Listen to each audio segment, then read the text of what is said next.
Hello everyone and welcome back.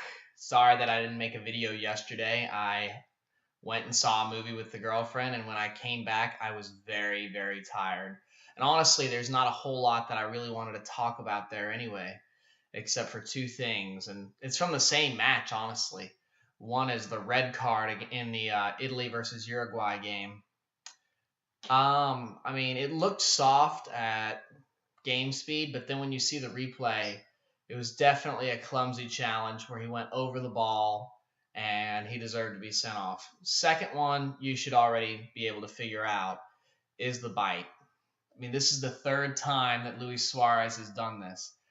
And honestly, he seems like somebody who really has mental issues that he really needs to get in check. I don't know what's wrong with him, but he needs some kind of counseling, and whether he gets it or not, he's going to get a ban. He's going to get banned for a lengthy amount of time. It'll just be interesting to see whether it's only at the international level or if he gets banned at club level too. Now, the games today, we saw in Group F, we saw Bosnia and Iran. And Iran did a lot better than I thought they'd do, even though they kind of didn't give a good account of themselves in this tournament. And Bosnia did worse than I thought they'd do. They finally turned it on in the last game and got a good result. Nigeria and Argentina. Now, this is a replay of another group game that happened in 2010. In that particular encounter, Argentina won 1-0, and Vincent Inyema was outstanding then, and he was outstanding today. Then we saw Ecuador and France play out to a snoozer. It feels like France was in full-on cruise control mode, and credit to them, they had every right to be because they were already through, and with a certain degree of style. What is it? They scored like 7 goals or something like that, 8 goals in total. Switzerland and Honduras. Switzerland surprised me a lot. I knew they were a good team. They've got some really good players. I'm surprised that they waited till now to let Xherdan Shaqiri play a full game and really give account of himself, because honestly, I've always thought of him as one of the best Swiss players in the world. Now we're going to talk about tomorrow's games. We've got Portugal and Ghana as we end Group G. Portugal looks like they're on their way out, honestly, and I hope so. Ghana looks like they're ready to fight, but I think Portugal might just have a little bit more ability than them. I think Portugal's going to win this one 2-1.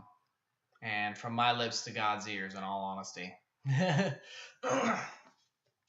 My American team versus the Germans.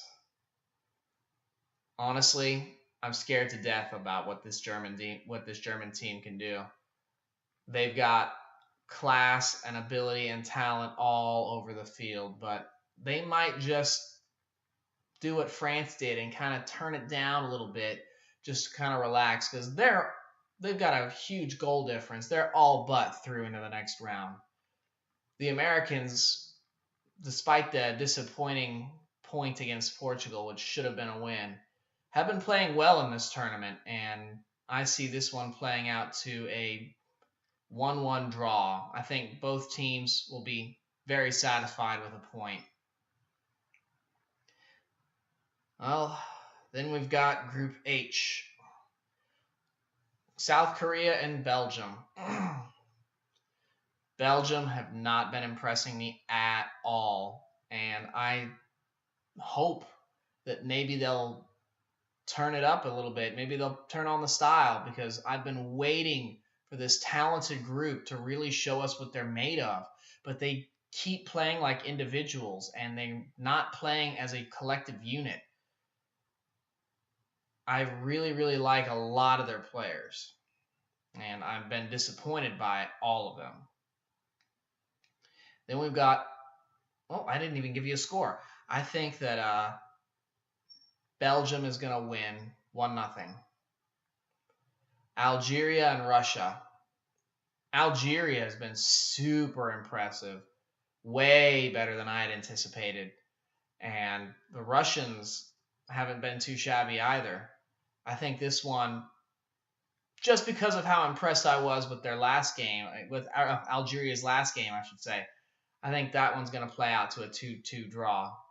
Hope you guys have enjoyed this video, and I will see you again very soon. I'm hoping for tomorrow.